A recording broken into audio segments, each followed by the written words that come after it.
Hello engineers, मैं हूं engineer Sujit Kumar Acharya, corporate of civil Guruji Bhubaneswar branch. आप देख रहे हैं आपके favourite YouTube channel civil Guruji the institute of construction management. आज हम आए हैं एक साइट में अपने स्टूडेंट्स को लेके कि कैसे डॉक्यूमेंट्स फिलअप किया जाता है साइट में। हमारे इंजीनियर साहब से थोड़ा बात करिए, वो बताएंगे कैसे डॉक्यूमेंट्स फिलअप किया जाता है साइट में। Hello Sujeet sir. मैं संदीप कुमार वारिक, इंजीनियर, साइट इंजीनियर। एंड चलिए फिर देखते हैं। साइट खत्म हो गया है, ठीक है। तो जनरली ऐसे बताइए कि साइट इंजीनियर का रेस्पॉन्सिबिलिटी क्या रहता है साइट पे, बताओ। क्या क्या काम हुआ है, क्या क्या मतलब 5 पॉइंट बताओ ऐसे 1 2 3 4 5 करके कि डेली उसका रेस्पॉन्सिबिलिटी साइड हो जाए। इधर आ जाओ, इधर आ जाओ, उनको जाने दीजिए। तो साइट इंजीनियर का रेस्पॉन्सिबिलिटी क्या रहता है, ये इंटरव्यू क्वेश्चन होता है। जब आप अप्लाई करोगे तो वो लोग पूछेंगे कि एज ए साइट इंजीनियर तुम्हारा रेस्पॉन्सिबिलिटी क्या रहता है साइट में।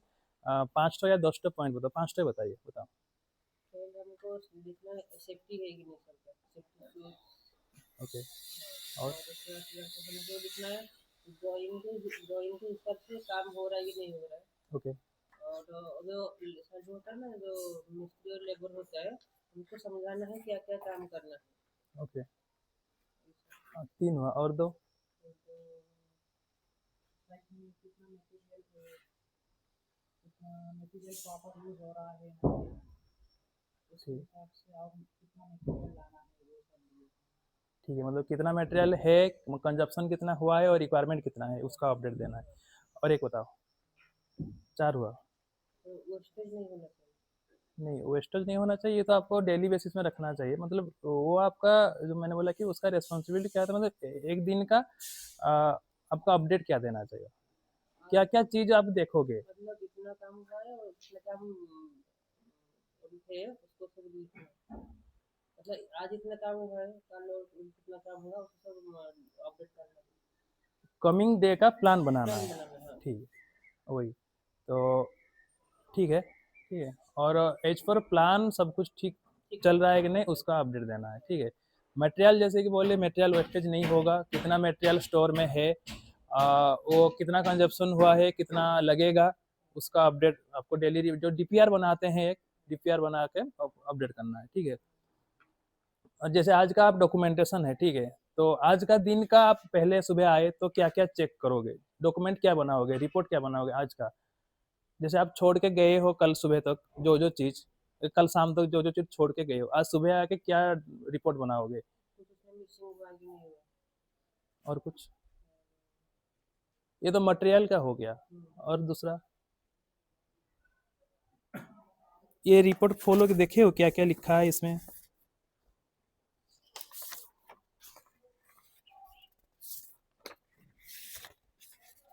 करोगे, किसी किसी कंपनी का प्रोटोकॉल रहता है, ठीक है। वो तो कॉन्ट्रैक्टर को देखते हैं ना। कॉन्ट्रैक्टर दिखता है, फिर भी एज ए साइट इंजीनियर आपके पास तो अपडेट रहना चाहिए कि मेरे साइट पे आज 15 लेबर काम कर रहे हैं, लेबर मिस्त्री मिला के। किसी में किसी का एक्सीडेंट हो जाता है तो उसका रिस्पॉन्सिबिलिटी कौन लेगा। मतलब ऑन साइट तो आप इंचार्ज हो ना, घर का। जैसे बुजुर्ग होते हैं पापा, सब अपने अपने काम करते हैं, बट जब भी कुछ होता है रेस्पॉन्सिबिलिटी किसके ऊपर आता है, पापा के ऊपर आता है। तो ऐसे सब अपने अपने काम करेंगे, सुपरवाइजर होगा, कॉन्ट्रैक्टर होगा, इंजीनियर होगा, मिस्त्री लोग, हेड मिस्त्री, सब कोई होंगे। But end of the moment कुछ भी प्रॉब्लम होता है, रेस्पॉन्सिबिलिटी कौन, मतलब आंसरेबल कौन होता है, इंजीनियर होता है। तो आपको रिकॉर्ड मेंटेन नहीं करना है, जाके गिनना नहीं है कि केवल कितना लेबर है। आप अपने सुपरवाइजर से ये रिपोर्ट लेना है कि भाई आज कितना लेबर काम कर रहे हैं, सर 15 लेबर काम कर रहे हैं। तो आप वो जान के रखोगे कि आज तारीख है 12 तारीख, 12 तारीख को मेरे साइट पे 15 लेबर काम स्टार्ट किए हैं, तो एंड ऑफ द 6 बजे तक 15 लेबर सही सलामत काम करना चाहिए। ये एक हो गया। तो सुबह आप आओगे तो मटेरियल कंजप्शन कितना मटेरियल है, तो आज क्या क्या काम है, आज के हिसाब से मान लीजिए कल आप प्लान करके गए हो कि कल मेरा कोई कहीं पे फुटिंग डलाई होगा, जैसे वो दूसरा, ठीक है, हम जाएंगे देखेंगे फुटिंग डलाई होगा। तो मान लीजिए 100 बैग का सीमेंट का कंजप्शन है वहाँ पे, 600 सीएफटी बालू, 800 सीएफटी गिट्टी का कंजप्शन है। तो वो पहले आप आके सुबह जितना स्टार्ट होगा तो वो पहले रिपोर्ट पूछ लेना कि भाई मटेरियल आ गया है कि नहीं आया है, ठीक है। अगर नहीं आया है तो उसके साथ कोऑर्डिनेट करो कि कैसे आएगा, ठीक है। अगर आ गया है तो काम स्टार्ट करो प्रोसेस से। तो ये हो गया मटेरियल का डाटा लेना। तो सेफ्टी जैसे आप बताए, सब कोई सेफ्टी से काम कर रहे हैं कि नहीं, ये भी देखना है आपको, ठीक है। तो ये हो गया आपका डॉक्यूमेंटेशन, रजिस्टर, मेंटेन, जो जो भी है करना, ठीक है। जैसे कि आपका एक्टिविटी क्या है, मतलब पहले मुझे ये बताइए कि आपको एक साइट दे दिया गया, जैसे वो साइट पूरा प्लेन है, उसमें आपको प्लान मिल गया, जितना भी जो भी प्लान है, तो आप स्टार्ट करोगे, पहले वो क्या करोगे वहाँ पे, तो जो साइड की मतलब कंस्ट्रक्शन का स्टेप मुझे बताइए अप टू छत, मतलब फिनिशिंग तक, पहले बताइए क्या क्या करोगे। पहले साइड की फिलिंग करना है, मतलब एक मीटर ज़्यादा लेकर स्टार्ट करना है।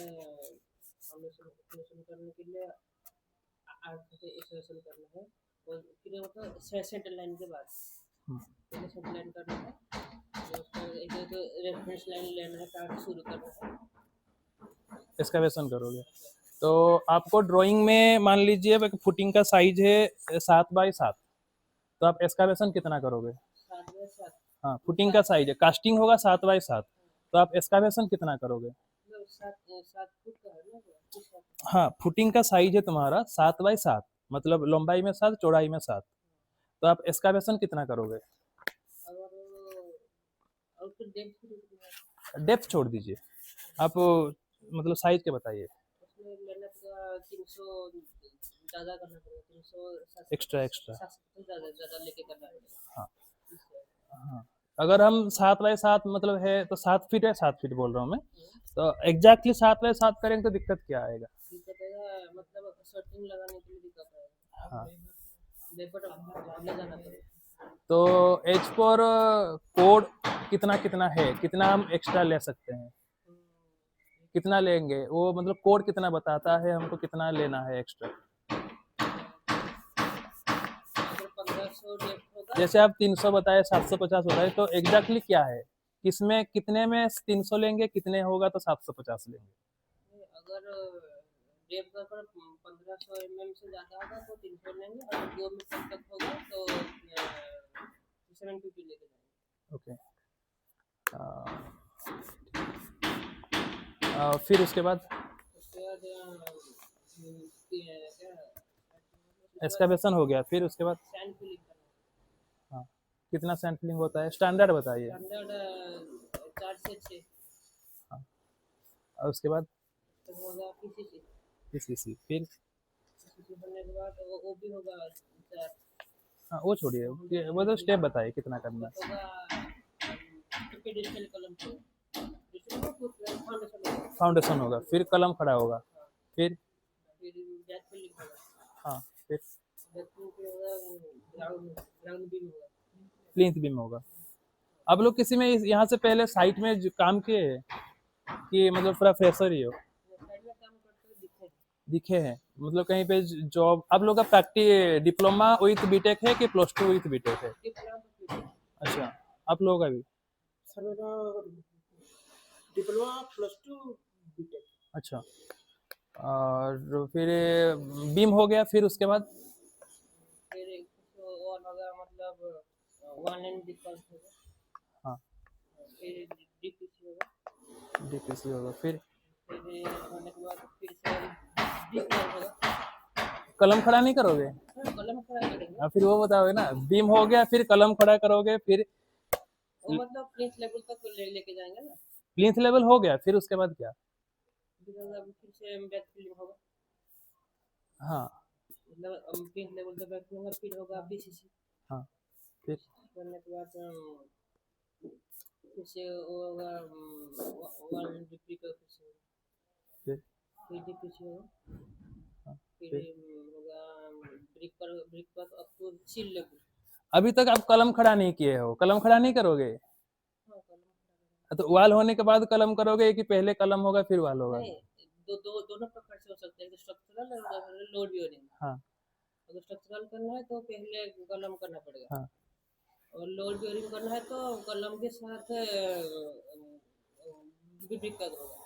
ठीक है, तो पहले आपको पीसीसी होने के बाद कहीं कहीं पे पीसीसी होता है, कहीं कहीं पे छोड़ देते हैं, पीसीसी बाद में करते हैं, ठीक है। पीसीसी नहीं करेंगे जब जब छत पड़ेगा तब तो नीचे झुक जाएगा ना। मतलब जब पीसीसी आप डे 1 में किए, मतलब जो स्टेज में किए, वहाँ पे कोई कोई प्रैक्टिकल में बता रहा हूँ, ये तो हम स्टेप बाय स्टेप बताने के लिए ठीक है, बट प्रैक्टिकली जब जाएंगे तो कहीं कहीं पे पीसीसी उसी टाइम पे करते हैं, नहीं तो बाद में करते हैं। ठीक है, वो एक एक्टिविटी है जो कि स्वाइप होता रहता है, नहीं तो हम ऐसे बीम कर दिए, बीम के बाद हम जुड़ाई भी स्टार्ट कर सकते हैं। ठीक है, तो फिर बीम हो गया, बीम के बाद वन लाइन ब्रिक वर्क हो गया, मतलब वो हो गया आपका लेआउट। ठीक है, कहाँ पे डोर आएगा, कहाँ पे कितना छोड़ना है, एक लेआउट हो गया। कहीं कहीं पे बीम है बट वहीं पे जुड़ाई नहीं है, तो ये सब पहले आपको ड्राइंग देख के एक लेआउट करना है, वन लाइन ब्रिक वर्क जिसको बोलते हैं। फिर लेआउट होने के बाद आपका डीपीसी आएगा। डीपीसी हाइट जितना है मेंशन करके, एक फीट डीपीसी, एक फीट हाइट में डीपीसी आता है। डीपीसी हो गया। डीपीसी देने का मतलब क्या है? मतलब वो तो पानी घर के अंदर नहीं आएगा, मतलब कि जैसे भी नहीं आएगा, मतलब पानी के लिए मतलब ऐसा वो वाटर प्रूफ होता है। वाटर प्रूफ नहीं होता है वो, आपका जो सीपेज नहीं होता है उसके लिए देते हैं। ठीक है, तो डीपीसी हो गया। डीपीसी के बाद आपका सिल लेवल तक जुड़ाई हो जाएगा। फिर सिल लेवल के बाद आपका सिल बैंड आएगा। सिल बैंड का थिकनेस क्या रहता है? आपको लोगों को तो नहीं हुआ है क्लास, आप बताइए।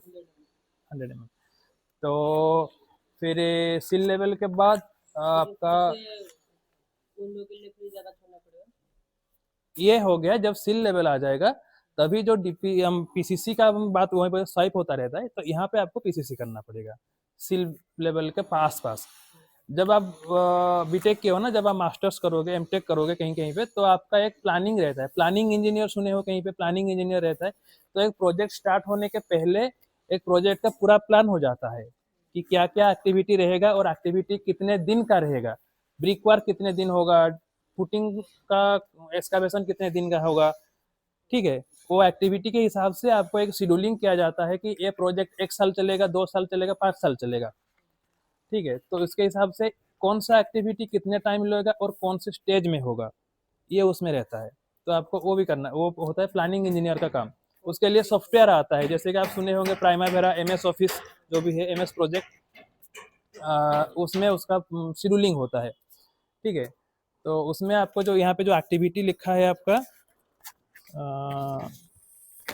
ये जो एक्टिविटी है, सीरियल नंबर क्या है, एक्टिविटी क्या है, डिस्क्रिप्शन क्या है, कितना यूनिट है, वर्क डन क्वांटिटी कितना हो गया है, कितना होगा।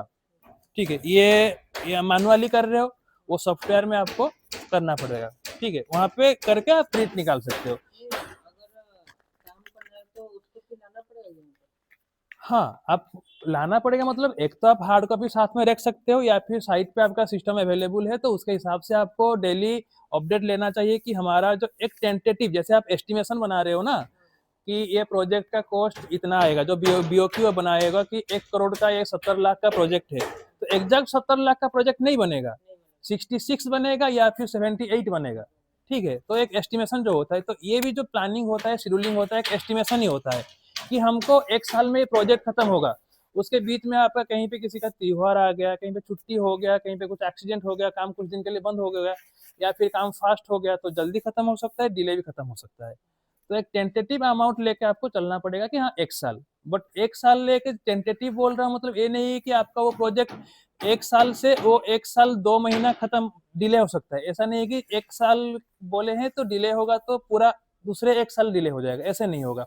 फिर आपका नुकसान हो जाएगा, वहाँ पे मटेरियल वेस्टेज हो जाएगा, लेबर वेस्टेज हो जाएगा, पैसा ज़्यादा लग जाएगा। ठीक है, तो वो आप पहले से एक बना के रखना पड़ेगा। और ये जो रिपोर्ट है, ये आपको अपडेट लेना है कि मेरा पहले बनाया गया था, मान लीजिए पीसीसी वर्क इतना क्वांटिटी इतने दिन में खत्म होगा, तो यहाँ पे जो वर्क डन लिखे हैं, यहाँ पे आपको परसेंटेज मेंशन करना पड़ेगा कि आप 60% कंप्लीट हुआ है या फिर 100% कंप्लीट हो गया है। अगर 60% कंप्लीट हुआ है, जितना परसेंटेज कंप्लीट हुआ है, तो कितने दिन और लगेगा। हमारे मान लीजिए 2 दिन का डेट हम कैलकुलेशन किए थे, खत्म हो जाएगा, बट अभी तक 2 दिन में हुआ है कि नहीं हुआ है, ये आपको प्रैक्टिकल अपडेट लेना है।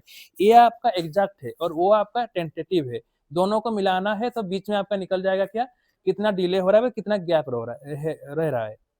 ठीक है, तो इसके लिए इसको आपको ब्लैंक छोड़ा गया है, इसको आपको साइट पे जाके बनाना पड़ेगा, जो कि आपका अभी रजिस्टर मेंटेनेंस या फिर एक्टिविटी अपडेट जो पढ़ रहे हो आप। ठीक है, ये हो गया उसका।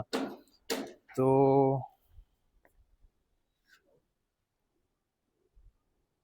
तो उसी हिसाब से जो जो एक्टिविटी जिस तारीख को जिस डेज को आपको है उसको आपको अपडेट करना है और वहाँ पे मैच करना है क्या डिले हो रहा है। मान लीजिए कुछ डिले हो गया है तो आपको काम इतने दिन में आपको क्लोजिंग डेट दिया गया है, इतने दिन में ख़त्म करना है। तो अगर काम ऑलरेडी डिले है तो उसको कैसे क्लोज करोगे? किसी में आप मल्टी मतलब किसी को लिंक इंटरलिंक करोगे कि ये काम के साथ वो काम करेंगे। जैसे मान लीजिए हमको 17 तारीख में छुट्टी होगा ईद के लिए, ठीक है? तो हमको दोनों साइड क्लोज करना है। यहाँ पे कुछ काम चल रहा है, इसको क्लोज करना है, वहाँ पे कुछ काम कर रहा है, उसको क्लोज करना है। तो मेरे पास अभी 15 लेबर है, ठीक है? तो मुझे दोनों साइड को एक साथ क्लोज करना है, कुछ काम डिले है, कुछ काम अपडेट है। तो उस हिसाब से मैनेज करके मेरे पास अगर वो अपडेट नहीं रहेगा कि ये काम इतने दिन में ख़त्म होना चाहिए था, अभी तक हुआ नहीं हुआ है, तो वो मैं नहीं कर पाऊँगा। तो एक साइट इंजीनियर या फिर एक इंजीनियर का यही काम रहता है कि इसको भी प्लान करे। इंजीनियर का काम नहीं रहता है कि वो साइट पे घूमे, कौन सा लेबर काम कर रहा है, कौन सा लेबर क्या काम नहीं कर रहा है, ये नहीं रहता है। या फिर इसको काम बताओ, ये नहीं रहता है। आपको काम बताना है, सुबह जाके काम समझा देना है कि ये काम होगा, ऐसे होगा, ठीक है? और आपको लास्ट में अपडेट लेना है कि वो काम उतना हुआ है कि नहीं हुआ है। वो कहीं पे कोई बैठ रहा है, कोई नहीं बैठ रहा है, कोई आया है, कोई नहीं आया है, कोई छुट्टी कर रहा है, ये इंजीनियर काम नहीं रहता है। क्वालिटी चेकिंग तो वो रहता है। क्वालिटी जैसे कि आप मान लीजिए कंक्रीट बनाना है, कंक्रीट बना रहे हैं, तो वो प्रॉपर हुआ है कि नहीं, ठीक है? वो क्वालिटी इंजीनियर को देखना पड़ता है। काम आपका सही से ठीक होता है। नहीं तो वो आपको जो रहता है आप नहीं तो जो किसी को देखने लग जाओगे, मॉनिटर करने लग जाओगे, वो काम कर रहा है कि नहीं कर रहा है, वो सब इंजीनियर का काम नहीं है, ठीक है? तो हो गया आपका। आपका लेवल वगैरह आप देखे वाटर लेवल वगैरह करना आप लोगों का हुआ है? पाइप से वाटर लेवल शिफ्ट करना और ऑटो लेवल में काम किए हो ना? ऑटो लेवल से हुआ है, वो हो गया है। अभी आप देखोगे सीरियल नंबर है, कितना ड्राइंग आएगा, जैसे कि एक प्लान आएगा, एक मिनट, सीरियल नंबर है, आप क्या क्या सीरियल में भरोगे, ठीक है? जैसे कि ये आपका लेआउट प्लान हो गया, ठीक है? ये आपका फुटिंग एंड कॉलम का प्लान हो गया, मतलब फुटिंग का कॉलम डिटेलिंग हो गया। फिर ये आपका structure detailing, footing structure detailing plan हो गया, ठीक है? ये आपका वही लेआउट प्लान हो गया, ठीक है? और ये आपका कॉलम बीम का डिटेल है। तो यहाँ पे आपका जो मेंशन करना है, तो जैसे मान लीजिए सीरियल 1 में आप ड्राइंग प्लान लिख रहे हो, रूम का हो गया जो भी प्लान है, तो कितना फ्लोर का प्लान है, मतलब कौन सा फ्लोर का प्लान है, ग्राउंड फ्लोर का है, फर्स्ट फ्लोर का है, सेकंड फ्लोर का, जितना जाएगा वो मेंशन करोगे। फिर कौन सी डेट पे आपका आया वो लिखोगे, कितना है, कितना ड्राइंग है, रिवीजन नंबर, ठीक है? वो लिखना है आपका। Date of issue to contractor, मतलब आपका एक आर्किटेक्चरल जो फार्म होता है वहाँ पे रहता है, वहाँ से आया कंसल्टेंसी, मतलब कंसल्टेंट मान लीजिए आप, ठीक है? इंजीनियर, तो इंजीनियर हैंड ओवर करे कॉन्ट्रैक्टर जो कि काम कर रहे हैं, जैसे वहाँ पे लेबर काम कर रहे हैं, उनको हैंड ओवर करोगे तो वो कब आप उसको हैंड ओवर किए उसका डेट लिखोगे। तो जेई जो कि जूनियर इंजीनियर जो भी रहेगा उसका वो सिग्नेचर करेगा, जो लेगा कॉन्ट्रैक्टर वो सिग्नेचर करेगा। अगर वो जेई का कोई अथॉरिटी है, जैसे आप गवर्नमेंट सेक्टर में जाओगे तो जेई रहता है जूनियर इंजीनियर, यही रहता है असिस्टेंट एग्जीक्यूटिव इंजीनियर, ठीक है? तो वो साइन करेगा। रिमार्क अगर कुछ गलती है कुछ है तो वो चेंज करोगे कि क्या है, वो रिमार्क लिखोगे। तो ऐसे आप जितना भी ड्राइंग आप लोगे, जैसे कि आपका प्लान हो गया, स्ट्रक्चरल हो गया, कॉलम बीम डिटेल हो गया, फाउंडेशन डिटेल हो गया, जो जो भी है वो आपको ऐसे हिसाब से यहाँ पे 1 2 3 4 के लिखोगे। ये जो ड्राइंग नंबर रहता है, ड्राइंग नंबर यहाँ पे आता है आपका, जैसे ड्राइंग नंबर 1 2, ठीक है? वो आप मेंशन करोगे 1 2।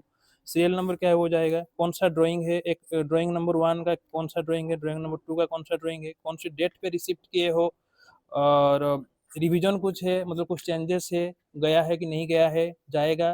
तो वो अगर गया है, मतलब मान लीजिए ये एक ड्राइंग आया है मेरे पास, इसमें क्लाइंट को कुछ चेंजेस करना है, तो वो आपको बोलेगा कि सर ये वाला वाल मुझे यहाँ पे गैप नहीं छोड़ना है, ये बालकनी मुझे नहीं चाहिए, ये वाल को यहाँ पे शिफ्ट कर दो। तो ये मान लीजिए आपका ड्राइंग नंबर 2 है, तो ड्राइंग नंबर 2 में आ जाएगा यहाँ पे प्लान, ग्राउंड फ्लोर प्लान, कुछ फर्स्ट फ्लोर प्लान। तो रिसिप्ट हुआ है इतने तारीख को, तो रिवीजन, हाँ एक रिवीजन हुआ है, कुछ चेंजेस हुआ है, ठीक है? तो कॉन्ट्रैक्टर को दे दिए, जेई साइन मार दिया, कॉन्ट्रैक्टर साइन कर दिया, आप मान लो अथॉरिटी हो, एग्जीक्यूटिव इंजीनियर हो, वो आप सबमिट करते, रिमार्क में लिखोगे जो वो चेंजेस हुआ है यहाँ पे वो लिखोगे, क्या चाहिए? चेंज हुआ है। तो यहाँ पे ये हो गया तो रिवीजन हो गया, कोई थर्ड पर्सन कोई देखेगा तो ये रिवीजन 1 क्या है, तो यहाँ पे साइड में लिख दो कि 1 चेंजेस इस जगह पे वो लिखोगे। तो इसको ऐसे आपको मेंटेन, रिवीजन एक होता है तो नहीं करना होता? वो हो सकता है कुछ भी, 1-2 कुछ ऐसा नहीं है। जब तक आप क्लाइंट के लिए काम कर रहे हो वो सेटिस्फाई नहीं हो रहा है तो जब तक सेटिस्फाई नहीं होगा तो वो चेंजेस करते जाएंगे, ठीक है। जैसे कि आपका साइड ऑर्डर बुक, ठीक है, क्या क्या मटेरियल ऑर्डर करना है आपको।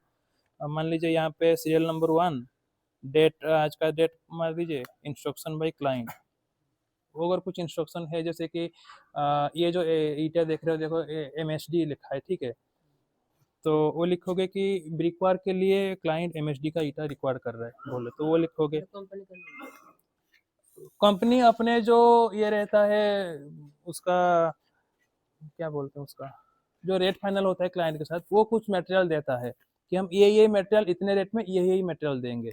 तो उसमें अगर क्लाइंट सेटिस्फाई नहीं होता है तो वो बोलेगा कि नहीं मुझे ये ईटा नहीं चाहिए। मान लीजिए कंपनी देता है फ्लाई एश ईटा, बट क्लाइंट बोलता है नहीं मुझे फ्लाई एश ईटा नहीं चाहिए, रेड ब्रिक ईटा चाहिए, रेड ब्रिक चाहिए। तो वो बोलेगा कि रेड ब्रिक, तो आप लोग वही बोलो, यहाँ पे लिखोगे कि रेड ब्रिक ईटा चाहिए।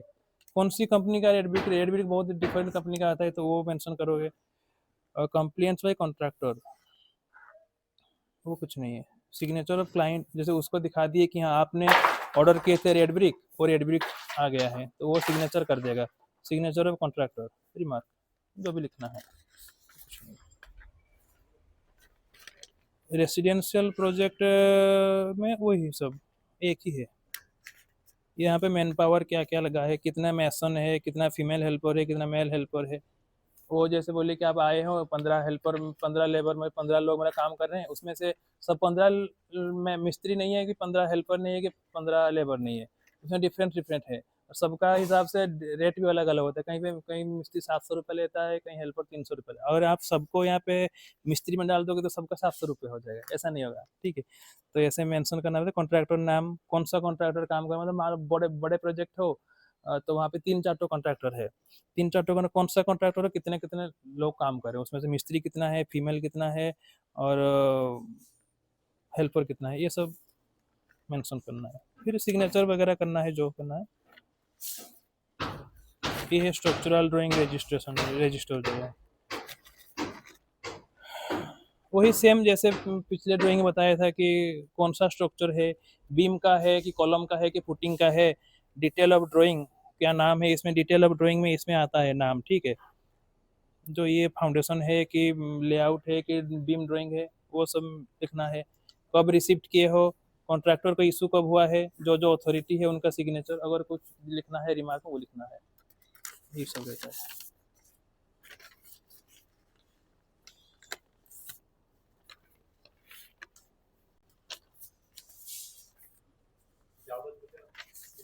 जैसे खाली ब्रिक का आएगा ना, कुछ अलग का आएगा मतलब मटेरियल का? मटेरियल सब कुछ होता है ना, सीमेंट होता है, ब्रिक होता है, एग्रीगेट होता है, आपका प्लाई होता है, जैक होता है, यहाँ पे जैक नहीं लगा, यहाँ पे बल्ली लगा है, ये सब होता है, सब कुछ मटेरियल में आता है। मटेरियल एक साथ आएगा, अलग अलग अलग करके आएगा? अलग अलग करके भी आ सकता है, एक साथ भी आ सकता है, जब जितना रिक्वायरमेंट है। मतलब अभी काम है मेरा ढलाई का, तो ढलाई में क्या क्या मटेरियल लगेगा, सीमेंट, एग्रीगेट, सैंड, तो आप सीमेंट एग्रीगेट सैंड का ऑर्डर करोगे। और कभी आपका ढलाई कंप्लीट हो गया है, अभी ब्रिक वर्क होगा, तो उस टाइम पे तो एग्रीगेट सैंड का आप ऑर्डर नहीं करोगे, आप उस टाइम पे ब्रिक का ऑर्डर करोगे। तो कितना ब्रिक वर्क होगा उसका क्वांटिटी निकाल लिए और ऑर्डर किए उसका। तो ब्रिक वर्क के लिए क्या चाहिए, ब्रिक चाहिए, सीमेंट चाहिए, सैंड चाहिए, तो आप उसका ऑर्डर दोगे। जब प्लास्टर हो जाए, प्लास्टर का टाइम आ जाएगा, प्लास्टर का टाइम तो ईटा नहीं चाहिए, तो आप उस टाइम पे क्या चाहिए, सीमेंट चाहिए और सैंड चाहिए, तो उसका ऑर्डर दोगे। इस जिस स्टेज में जो जो मटेरियल रिक्वायरमेंट है, जितना जितना रिक्वायरमेंट है उतना उतना मंगाना है, और उतना उतना ये रिपोर्ट बना के सबमिट करना होता है, ठीक है। और कुछ, अरे आप तो कुछ बोलते नहीं हो, समझ में नहीं आ रहा है कि क्या? अगर कुछ डाउट है तो बोलिए, सब समझ में आ रहा है आपका? अरे, कुछ नहीं था। डाउट नहीं है? साइड पर स्टील कैसे चेक करें, सही है या गलत? सही है या गलत, स्टील आपका जब स्टील का वो भी एक चेकलिस्ट होता है। जब आप छत डल गया है, छत डालोगे, छत से पहले एक चेकलिस्ट होता है, ऐसे एक आपको रिपोर्ट मेंटेन करना है, मतलब रजिस्टर में वो लिखना होता है, देखना होता है कि ये सही से होता है कि नहीं। कंपनी का हो गया या फिर गवर्नमेंट सेक्टर में हो गया तो एक साइट इंजीनियर उसको चेक करके उसको सबमिट करना होता है, ठीक है। तो वो जब आप बीबीएस पढ़ोगे ना, वो आपको रिपोर्ट में सार भी देंगे, वो भी बताया जाएगा, बट अभी मैं थोड़ा ब्रीफली बता देता हूँ। वो चेक लिस्ट रहता है, जैसे कि आपका मान लीजिए कि ये बीम हो गया, ये आपका 26 इंची बाई 10 इंची का कॉलम है, ठीक है। 26 इंची बाई 10 इंची का कॉलम में वो कास्टिंग के बाद आपका बीबीएस हुआ है, नहीं हुआ है ना। तो ये 26 बाई 10 इंच का कॉलम है, तो रिंग उतना नहीं बनेगा, रिंग उससे कम बनेगा, कवर छोड़ के। जो जो कवर है वो उतना कवर छोड़ के रिंग बनेगा, ठीक है। तो कितना कितना कवर छोड़ना है वो आपको उसी टाइम बताया जाएगा। 40 होता है है, 40 तो कॉलम सबका अलग अलग होता है। अलग हाँ, जब आप फाउंडेशन में काम करोगे उसका कवर अलग होता है। जब आप बीम मतलब ग्राउंड बीम डालोगे उसका कवर अलग होता है। जब कॉलम डालोगे उसका कवर अलग होता है। जब छत में आएगा उसका कवर अलग होता है। जब आप विंडो के छज्जा बनाओगे उसका कवर होता है। सबका सेम नहीं है, ठीक है। जितना नीचे जाओगे उतना कवर बढ़ता जाएगा, जितना ऊपर जाओगे उतना कवर कम होता जाएगा। हम ऊपर ठीक है। जाएंगे सबसे कवर माइनस करके रिंग बनाओ, क्योंकि कंक्रीट आपका स्टील से बाहर आएगा। एग्जैक्ट स्टील में आएगा तो वो कोरोजन आ जाएगा, ठीक है। तो इसमें कॉलम जो स्टील बाइंडिंग होता है वो कवर छोड़ के स्टील बाइंडिंग होता है, ठीक है। वो जब आप वो चेक करोगे कि मेरा कॉलम इतना कास्टिंग होगा तो ये रिंग एज पर डायमेंशन है कि नहीं कॉलम कास्टिंग के पहले, तो वो स्टील आपको चेक करना होता है साइट पे। जब आप छत का रोड बाइंडिंग होगा तो छत का जो क्रैंक बार आता है, साइज आता है, कहाँ पे मेन बार, कहीं पे सेकेंडरी बार आता है, वो as per drawing as per code है कि नहीं, ढलाई से पहले आपको चेक करना होता है, ठीक है। वो मैं अब डिटेल में नहीं बता रहा हूँ क्योंकि आपका वो क्लास नहीं हुआ है। जब आपका क्लास हो जाएगा तो आप मैच कर पाओगे। ये बस जस्ट पॉइंट बता रहा हूँ, ठीक है। तो आपका सब में जब भी कुछ कास्टिंग होगा, कास्टिंग के पहले आपको वो चेकलिस्ट होता रहता है। वो चेकलिस्ट में कुछ कुछ पॉइंट मेंशन रहता है। सब में सब कुछ सेम नहीं रहता है। छत में जो जो पॉइंट आप चेक करोगे वो आप फाउंडेशन में चेक नहीं करोगे। जब फाउंडेशन में काम होगा तो फाउंडेशन में जो चेकलिस्ट है वो एज पर ठीक है कि नहीं, एक इंजीनियर का रिस्पॉन्सिबिलिटी रहता है, वो चेक करेगा। अगर कुछ ठीक है तो वो उसको राइट करते जाएगा, अगर कुछ गलत है उसको वो ठीक करने के लिए बोलेगा, वो ठीक करेगा, ठीक है। ये रहता है। वैसे भी जब आप कंक्रीट का काम करोगे तो कास्टिंग के पहले कंक्रीट का वो एज पर कोड रेशियो ठीक से बना है कि नहीं वो भी चेक करोगे।